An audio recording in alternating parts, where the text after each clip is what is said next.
اعوذ باللہ من الشیطان الرجیم، بسم اللہ الرحمن الرحیم۔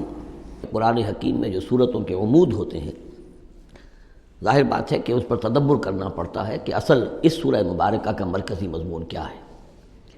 بہت سے مضامین تو کتاباً متشابہاً، بہت سے مضامین جو ہیں مکی صورتوں کے ایک دوسرے سے مشابہ ہیں، کافی چیزیں جو ہیں دہرا کر آتی ہیں، ذرا مختلف الفاظ میں، مختلف اسالیب میں۔ تو سورہ شورى کا جو عمود ہے وہ ہے اقامت دین۔ اس کے اعتبار سے جو اہم ترین آیات اس کی ہیں ان کو ایک دفعہ پھر گن لیجئے۔ آیت نمبر 10 آئی تھی، وَمَا اخْتَلَفْتُمْ فِيهِ مِنْ شَيْءٍ فَحُكْمُهُ إِلَى اللَّهِ۔ حاکمیت اللہ کی ہے، حکم دینے کا اختیار اس کا ہے۔ یہ تقریباً وہی بات ہو گئی جو سورہ یوسف میں ہم دیکھ چکے۔ حضرت یوسف نے کیا کہا تھا اپنے جیل کے ساتھیوں سے؟ اِنِ الْحُكْمُ إِلَّا لِلَّهِ ذَلِكَ الدِّينُ الْقَيِّمُ۔ یہ دین قیم ہے کہ حاکمیت کا اختیار اللہ کے پاس ہے۔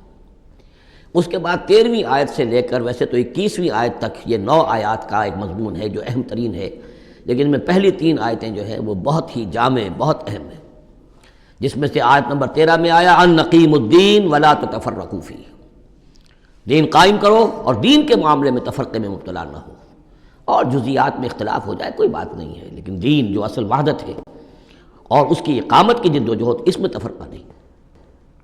پھر اس میں حضور کو حکم کہ آپ ڈٹے رہیے، اسی بات کا حکم دیتے رہیے، اور اس میں یہ کہ ان کی خواہشات کی پیروی نہ کیجیے۔ اور اہم ترین بات آ گئی وَأُمِرْتُ لِأَعْدِلَ بَيْنَكُمْ، کہہ دیجیے کہ میں عدل قائم کرنے آیا ہوں، میں صرف واعظ کہنے والا نہیں ہوں، بلکہ عدل قائم کرنا یہ میرا فرض منصبی ہے۔ پھر اسی سلسلے کی آخری آیت جو ہے 21ویں آیت، اس میں یہ ام لہم شرکاء شرعوا لہم من الدین ما لم یأذن بہ اللہ، کیا ان کے شریکوں میں کوئی ایسا بھی ہے جس نے دین دیا ہو ان کو؟ اصل میں تو اللہ وہ ہے جس نے تمہیں دین دیا ہے، دین حق دیا ہے۔ الیوم اکملت لکم دینکم واتممت علیکم نعمتی ورضیت لکم الاسلام دینا، تمہیں مکمل نظام زندگی دیا ہے۔ تو یہ اس کے بعد پھر یہ آیات جو ہم پڑھ رہے تھے کہ جو لوگ اب اس کے لیے کمر کس لیں، انہیں دیکھنا چاہیے کہ انہیں اپنے اندر کیا اوصاف پیدا کرنے ہیں۔ اس میں بھی پہلی 3 آیتیں، ویسے کل آیتیں یہ 8 ہیں، آیت نمبر 36 سے 43 تک، لیکن یہ کہ پہلی 3 آیتیں جو ہیں جو ہم پڑھ چکے ہیں وہ بہت ہی جامع ہیں۔ ان میں جو چیزیں ہم پڑھ چکے ہیں وہ نوٹ کر لیجئے۔ سب سے پہلی بات یہ کہ یہ بات پوری طرح واضح ہو جائے کہ دنیا و ما فیہا ان کی کوئی وقت نہیں ہے، اصل شے وہ ہے جو اللہ کے پاس ہے۔ انسان فیصلہ کر لے کہ میں طالب آخرت ہوں، دنیا میں رہنا ہے، زندہ رہنا ہے، اس کی ضروریات فراہم کرنی ہے، متاع ہے، ضرورت کی حد تک جو ہے اس میں وقت لگایا جائے گا، لیکن یہ کہ اصل مطلوب آخرت ہے۔ نمبر 2، توکل اس جد و جہد میں صرف اللہ کی ذات پر ہو، اپنے وسائل پر نہیں، اپنی ذہانت پر نہیں، اپنی قوت پر نہیں، اپنی صلاحیت پر نہیں۔ نمبر 3، جو کبیرہ گناہ ہیں ان سے انسان بالکل مجتنب ہو، ان میں سے کسی میں ملوث نہ ہو، فحش سے بالکل اپنے آپ کو پاک رکھے، اور پھر یہ کہ وہ غصے کو اپنے قابو میں رکھے۔ وَإِذَا مَا غَضِبُوا هُمْ يَغْفِرُونَ۔ اس کے بعد اب وہ اللہ کی اس پکار پر جب لبیک کہتا ہے، اس کے لیے جد و جہد کرنے کے لیے وہ فیصلہ کر لیتا ہے، وَالَّذِينَ اسْتَجَابُوا لِرَبِّهِمْ، اور اس کے لیے پھر اللہ تعالیٰ کے ساتھ ایک قلبی رشتہ قائم رکھنے کے لیے التزام نماز، وَأَقَامُوا الصَّلَاةَ وَأَمْرُهُمْ شُورَىٰ بَيْنَهُمْ، اور پھر مشاورت کا انتظام، اور آخری بات یہ کہ جو کچھ اللہ نے دیا اسے لگا دینا، کھپا دینا، جہاد بالمال۔ 3 آیتوں میں اتنی باتیں ہیں کہ جو سامنے آئی ہیں، اور یہ مکی صورت ہے، یعنی یہ سمجھیے کہ جو کچھ مدنی دور میں آ کر پھر صحابہ کرام کی طرف سے جو چیزیں ظاہر ہوئی ہیں، اس کے لیے گویا کہ یہ ہے تمہید، یہ میدان تیار کیا گیا ہے، ان کو اس کے لیے ذہناً جو ہے پوری طریقے سے تیار کر لیا گیا ہے مکی صورتوں میں۔ البتہ اب جو 5 آیتیں ہیں ان میں در حقیقت ایک ہی مضمون آ رہا ہے جو میں عرض کر چکا ہوں کہ پچھلی صورت جو ہے وہ اس کا مرکزی مضمون تھا دعوت۔ اس میں تو یہ ہے دعوت کے مرحلے پر تو آپ کو خوشامد بھی کرنی پڑتی ہے، لوگوں کو جا کر ان کے دروازوں پر دستک دینی پڑے گی، ان کی جلی کٹی باتیں بھی سننی ہوں گی، اور یہ کہ اگر وہ گالیاں دیں تو بھی صبر کرنا ہوگا، وہ اگر کچھ اور آپ پر زیادتی کریں برداشت کرنا ہوگا، وہ معاملہ اور ہے۔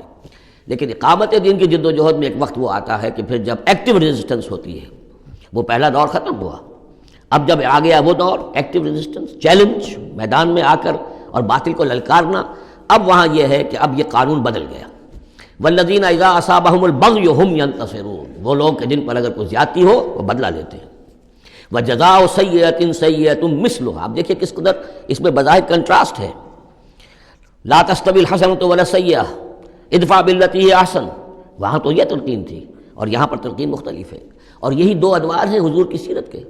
مکے میں حکم یہ تھا کہ تمہارے ٹکڑے بھی کر دیے جائیں تو تم نے ہاتھ نہیں اٹھانا، کفو ایدیکم۔ مدینے میں آگے فرمایا گیا کہ لڑو، جنگ کرو، اینٹ کا جواب پتھر سے دو، جو زیادتی وہ کریں اتنی زیادتی تم بھی کرنے کا تمہیں حق ہے۔ وہ اگر بٹا لگاتے ہیں اشہر حرم کی حرمت کو تو تم بھی اب اس وجہ سے رک نہ جاؤ کہ اشہر حرم ہے، ان کو اسی مہینے میں ان کو بھی قتل کرو۔ یہ ساری چیزیں جو ہیں اب سورہ بقرہ کے اندر پڑھائیں۔ تو یہ انداز جو ہے یہ دعوت اور اقامت ان دونوں الفاظ کے حوالے سے اس کو سمجھ لیجئے کہ یہ فرق اور تفاوت ہے۔ جزاء سیئۃ سیئۃ مثلھا، اور برائی کا بدلہ ویسی ہی برائی ہے۔ فمن عفا واصلح فاجرہ علی اللہ، ہاں اگر کوئی معاف کر دے اور معاف کرنے میں اصلاح کی صورت نظر آ رہی ہو، یہ معاف کرنا اگر اسی اعتبار سے ہو کہ کسی شخص کو معاف کرنے سے توقع ہو کہ وہ صحیح ہو جائے گا، درست اپنے آپ کو کر لے گا، فاجرہ علی اللہ، تو ایسے شخص کا اجر اللہ کے ذمے ہے۔ انہ لا یحب الظالمین، لیکن اللہ ظالموں کو پسند نہیں کرتا۔ یہ ہم پڑھ چکے ہیں سورہ بقرہ میں بھی، وَلَكُمْ فِي الْقِصَاصِ حَيَاةٌ يَا أُولِي الْأَلْبَابِ، اے ہوش مندو قصاص میں زندگی ہے۔ وَلَمَنِ انتَصَرَ بَعْدَ ظُلْمِهِ، اور جو شخص بدلہ لے، انتقام لے اس کے بعد کہ اس پر ظلم کیا گیا، فَأُولَٰئِكَ مَا عَلَيْهِم مِّن سَبِيلٍ، تو اس پر کوئی الزام نہیں ہے۔ آپ یہ نہیں کہہ سکتے بھائی تم نے معاف کیوں نہیں کیا، نہیں، اس کا حق ہے، اگر وہ معاف نہیں کرتا وہ بدلہ لے سکتا ہے۔ وَلَمَنِ انتَصَرَ، دیکھیے انداز ہی بالکل مختلف ہے یہ، اور یہی دو مرحلے ہیں، اسی کو پھر ہائی لائٹ کیا ہے پروفیسر منگومری واٹ نے۔ محمد ایٹ مکہ کچھ اور ہے، محمد ایٹ مدینہ کچھ اور ہے۔ وہاں صورت یہ تھی کہ کفو ایدیکم، اپنے ہاتھ بندھے رکھو، نغمہ ہے بلبل شوریدہ تیرا خام ابھی، اپنے سینے میں اسے اور ذرا تھام ابھی، ایک وقت آئے گا تمہیں اجازت دی جائے گی، تم اپنے پورا انتقام لینا ان سے۔ جیسا کہ میں نے عرض کیا، جس طرح پھر حضرت بلال نے قتل کیا ہے اپنے اس آقا کو، سابق آقا کو، امیہ ابن خلف کو، وہ ان کو اس کا حق تھا۔ وَلَمَنِ انتَصَرَ بَعْدَ ظُلْمِهِ، یہ بالکل اسی طرح کی بات آ گئی جیسے کہ چھٹے پارے کی پہلی آیت تھی، لا يحب اللہ الجہر بالسوء الا من ظلم، اللہ کو کوئی بری بات زبان سے نکالنا بلند آواز سے پسند نہیں ہے، لیکن وہ شخص جس پر ظلم کیا گیا مظلوم ہے وہ اس سے مستثنیٰ رہے گا۔ وَلَمَنِ انتَصَرَ بَعْدَ ظُلْمِهِ، جو بدلہ لیتا ہے، انتقام لیتا ہے جبکہ اس کے اوپر ظلم کیا گیا، فَأُولَٰئِكَ مَا عَلَيْهِم مِّن سَبِيلٍ، اس پر کوئی ملامت نہیں ہے، کوئی الزام نہیں۔ إِنَّمَا السَّبِيلُ عَلَى الَّذِينَ يَظْلِمُونَ النَّاسَ، اصل میں تو الزام ان پر ہے کہ جو لوگوں پر ظلم کرتے ہیں، ان کے حقوق تلف کرتے ہیں، انہیں ایکسپلائٹ کرتے ہیں۔ وَيَبْغُونَ فِي الْأَرْضِ بِغَيْرِ الْحَقِّ، اور زمین کے اندر سرکشی کرتے ہیں، ناحق، خود حاکم بنتے ہیں، قوموں کو اپنا غلام بناتے ہیں، قوموں کا استحصال کرتے ہیں، ان کا خون چوستے ہیں۔ الزام ہوگا تو ان پر ہوگا، نہ یہ کہ جو لوگ بدلہ لیتے ہیں۔